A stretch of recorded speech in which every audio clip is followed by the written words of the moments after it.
Okay, in villages, once in a week or month, all things are sold in a particular place at a specific time to meet the needs of the people.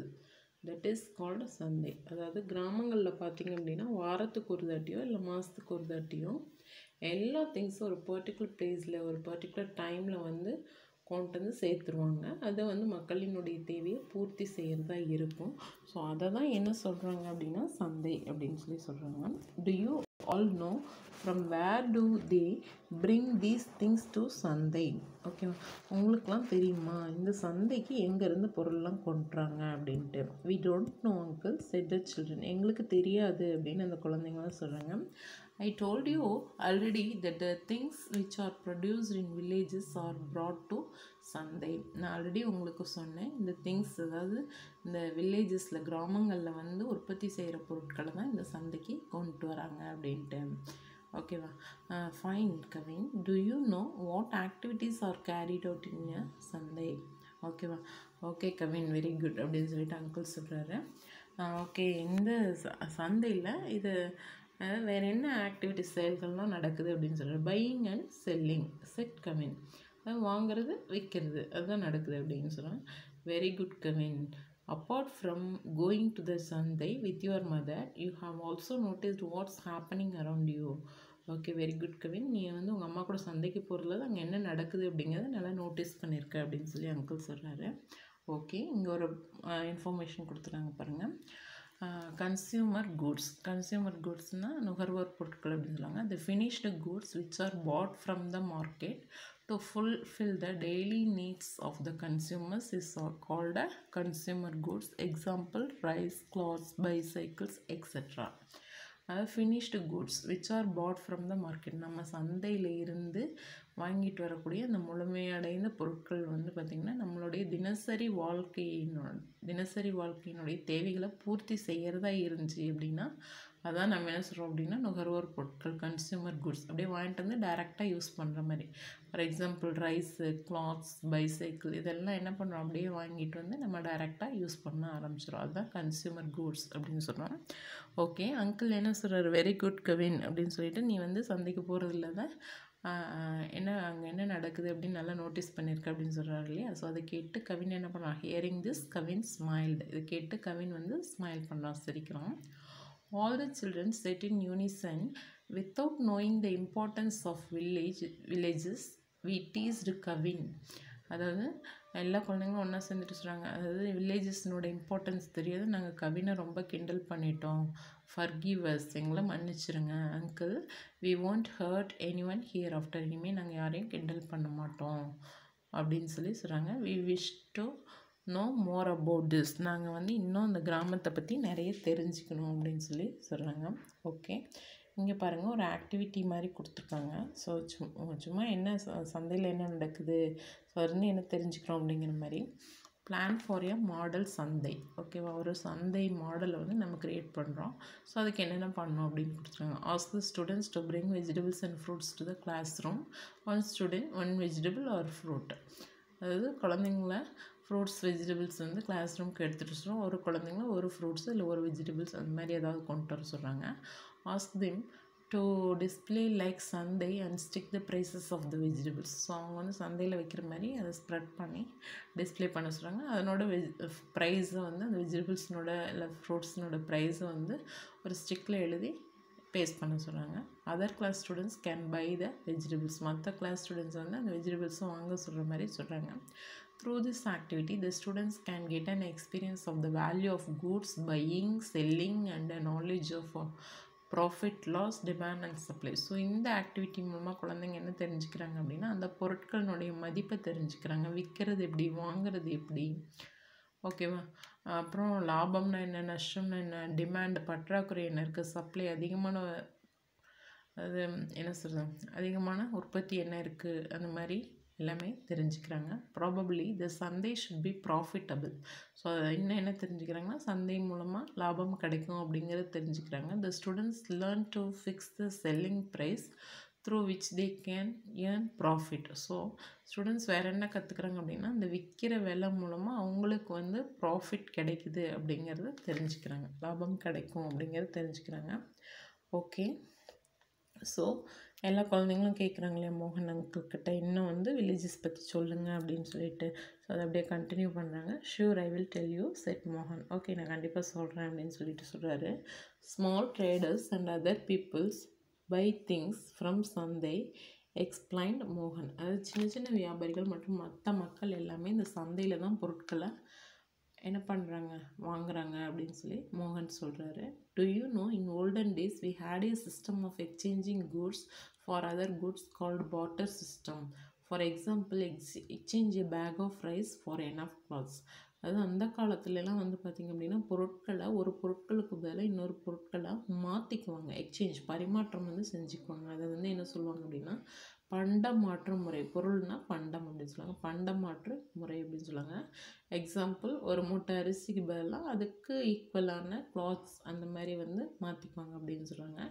A person who has rice in surplus and a person who has cloths in surplus will exchange on the basis of their needs. அதாவது யாருக்கு வந்து அரிசி அதிகமாக உற்பத்தி ஆகுது, ஒருத்தருக்கு வந்து clothes வந்து அவங்க அதிகமாக நெய்வாங்க. ஸோ அவங்களோட தேவைக்கு தகுந்த மாதிரி அவங்க வந்து அந்த பொருட்களை வந்து மாற்றிக்குவாங்க. But here the problem is that the person who has clothes should have the willingness to buy rice. இதில் என்ன ஒரு பிரச்சனை அப்படின்னா இந்த துணி உற்பத்தி செய்கிறாங்களே அவங்களுக்கு வந்து அரிசி வந்து தேவைப்படுற மாதிரி இருக்கணும். அவங்க வாங்குறதுக்கு ரெடியாக இருக்கணும். Only then the exchange through barter system will take place. அப்போ தான் வந்து இந்த பண்டமாற்று முறை அவங்களுக்குள்ள நடத்த முடியும். அப்போ தான் அவங்க அந்த பொருட்களை வந்து மாற்றிக்க முடியும். தேவையில்லை அப்படின்னா அது செய்ய முடியாது இல்லையா. when they exchange commodities they may lead to certain problems when comparing the differences in the value of commodity. So அந்த பொருட்களை வந்து எக்ஸ்சேஞ்ச் பண்ணுறப்ப அதில் வந்து சில ப்ராப்ளம்ஸ் வந்துச்சு. என்ன அப்படின்னா அந்த பொருட்களினுடைய மதிப்பை வந்து கம்பேர் பண்ண ஆரம்பிச்சிட்டாங்க.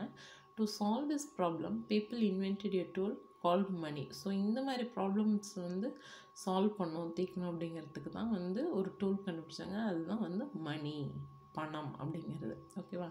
ஸோ குழந்தைங்களாம் ரொம்ப ஆச்சரியமாக கேட்குறாங்க. Really is it so exclaimed the children. உண்மையாக அப்படியா அப்படின்ட்டு குழந்தைங்களாம் ஆச்சரியமாக கேட்குறாங்க. ஓகே இங்கே ஒரு இன்ஃபர்மேஷன் கொடுத்துறாங்க, அது பார்த்துட்டு கண்டினியூ பண்ணுவோம். ஓகே இஸ்யூஸ் ஃபேஸ்ட் இன் barter சிஸ்டம். ஸோ அதான் நான் சொன்னேன் இல்லையா. அதாவது யாருக்கு வந்து ஒருத்தர் ரைஸ் வந்து ப்ரொடியூஸ் பண்ணுவாங்க, ஒருத்தவங்க வந்து பார்த்திங்கன்னா கிளாத்ஸ் வந்து ப்ரொடியூஸ் பண்ணுவாங்க. ஸோ அவங்களுக்கு வந்து அது தேவைப்படணும், அப்போ தான் அது வாங்க முடியும் அப்படிங்கிற மாதிரி ஒரு பிக்சர் கொடுத்துருக்காங்க. The amount from the income which is left for future needs after consumption is called a savings. அதாவது நமக்கு வர வருமானத்தில் நம்ம செலவுக்கு போக மிச்ச பணத்தை என்ன பண்ணுறோம், நம்ம எதிர்கால தேவைக்காக வந்து சேர்த்து வைக்கிறோம் அப்படின்னா அதெல்லாம் என்ன சொல்கிறோம், சேவிங்ஸ் அப்படின்னு சொல்லி சொல்கிறோம், சேமிப்பு அப்படின்னு சொல்லி சொல்கிறோம். இங்கே வந்து ஒரு திருக்குறள் கொடுத்துருக்காங்க பாருங்கள்.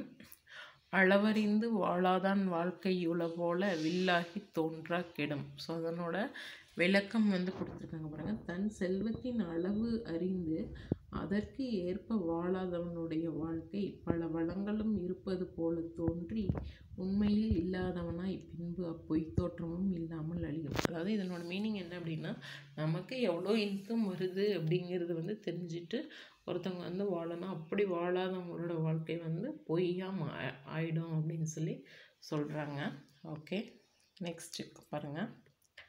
இங்கே ஒரு ஆக்டிவிட்டி கொடுத்துருக்காங்க, ஆக்டிவிட்டி 2 அப்படின்னு சொல்லி. ஓகே அதுக்கு முன்னாடி பாருங்கள் நம்ம ஒரு கொஞ்சம் கம்ப்ளீட் பண்ணிட்டோம். Okay you know that early men who hunted and gathered food later learned to cultivate crops. நமக்கு தெரியும் அது வந்து ஆதிகால மனிதர்கள் என்ன பண்ணாங்க, அவங்க வேட்டையாடி சேகரித்தல் மூலமாக தான் வந்து சாப்பிட்டுட்டு இருந்தாங்க, ஃபுட்டெல்லாம் கலெக்ட் பண்ணி சாப்பிட்டாங்க. அதுக்கப்புறம் தான் என்ன பண்ணாங்க, அந்த க்ராப்ஸ் பயிர்களை வந்து பயிரிட ஆரம்பித்தாங்க. when they found rivers which provided them water settled down permanently near the rivers. அதுக்கப்புறம் தான் என்ன பண்ணாங்க அப்படின்னா அவங்க வந்து இந்த பயிர்களை வந்து கல்டிவேட் பண்ணதுக்கப்புறம் அவங்க வந்து ஒரே இடத்துல குடியேறி இந்த ஆற்றங்கரை ஓரங்களில் குடியேற ஆரம்பித்தாங்க அப்படின்னு சொல்கிறோம். These permanent settlements were called a villages. So இந்த நிலையான குடியிருப்புகளை தான் நம்ம என்ன சொல்கிறோம் அப்படின்னா கிராமங்கள் அப்படின்னு சொல்கிறோம். Agriculture remains to be the root of our economy even today. So விவசாயம் தான் வந்து பார்த்திங்க அப்படின்னா இன்றைக்கும் நம்மளோட பொருளாதாரத்தில் ஆணிவேராக இருக்குது அப்படின்னு சொல்லலாம். Man has no limits for his demand and desire. So மனுஷனோட பற்றாக்குறை மற்றும் ஆசைக்கு வந்து அளவே இல்லை அப்படின்னு சொல்லிடுறாங்க. Based on this man started to learn new occupations. So அதை பேஸாக வச்சு தான் அவனுடைய பற்றாக்குறை மற்றும் வந்து பார்த்திங்கன்னா ஆசைக்கு தகுந்த மாதிரி அவன் வந்து நிறைய தொழில்களை கண்டுபிடிக்க ஆரம்பித்தான். Those who are involved in farming and grazing are called farmers or cultivators. இந்த மாதிரி விவசாயத்தில் ஈடுபட்டவங்க தான் வந்து என்ன சொல்கிறாங்க அப்படின்னா விவசாயிகள் அல்லது பயிரிடுபவர்கள் அப்படின்னு சொல்லி சொன்னாங்க. Okay, is agriculture the primary occupation அப்படின்னா அக்ரிகல்ச்சர் தான் வந்து பார்த்திங்க அப்படின்னா ப்ரைமரி ஆக்குபேஷன் முதன்மை தொழிலா அப்படின்னு சொல்லி கேட்குறாங்க. Yes, there are certain other primary activities like farming அப்படின்னு சொல்லி சொல்கிறாங்க. ஸோ இந்த என்ன சொல்கிறாங்க இன்னும் வேறு தொழில்களும் வந்து இருக்குது. அதாவது இந்த ஃபார்மிங் தவிர வந்து இந்த ஃபார்மிங் மாதிரியே அதாவது விவசாயம் மாதிரியே வேறு சில முதன்மை தொழில்களும் வந்து இருக்குது அப்படின்னு சொல்லி சொல்கிறாங்க. Agriculture and industries are helpful in the economic development of our country. ஓகேவா, அதாவது விவசாயம் மற்றும் தொழிற்சாலைகள் தான் வந்து பார்த்திங்க அப்படின்னா அது ஒரு நாட்டினுடைய பொருளாதார முன்னேற்றத்தில் ரொம்ப உதவியாக இருக்குது அப்படின்னு சொல்லி சொல்கிறாங்க. அவர் countries economies is based on 3 economic activities. நம்ம நாட்டினுடைய பொருளாதாரம் வந்து 3 பொருளாதார செயல்பாடுகளை பேஸாக வச்சு இருக்குது அப்படின்னு சொல்கிறாங்க. இங்கே ப்ரைமரி ஆக்டிவிட்டீஸ் வந்து கொடுத்துருக்காங்க பாருங்கள். They are concerned with the production of raw materials for foodstuff and industrial use. அதாவது பார்த்திங்க அப்படின்னா ஸோ அந்த ஒரு பொருள்களை வந்து உற்பத்தி செய்கிறோம், அப்படியே கிடைக்கக்கூடிய பொருட்கள் இதெல்லாம் வந்து பார்த்திங்கன்னா இண்டஸ்ட்ரியல் யூஸ் தொழிற்சாலைக்கு வந்து யூஸ் பண்ணுறாங்க. ஸோ இதில் வந்து பார்த்திங்க அப்படின்னா ப்ரைமரி ஆக்டிவிட்டீஸ் அப்படின்னா எது அப்படின்னு சொல்கிறாங்க. அக்ரிகல்ச்சர் விவசாயம், கேட்டில் ரியரிங் ஆடு மாடு மேய்க்கிறது, ஃபிஷ்ஷிங் மீன் பிடிக்கிறது, மைனிங் சுரங்க தொழில், collection of fruits, nuts, honey, rubber, resin and medicinal herbs, lumbering.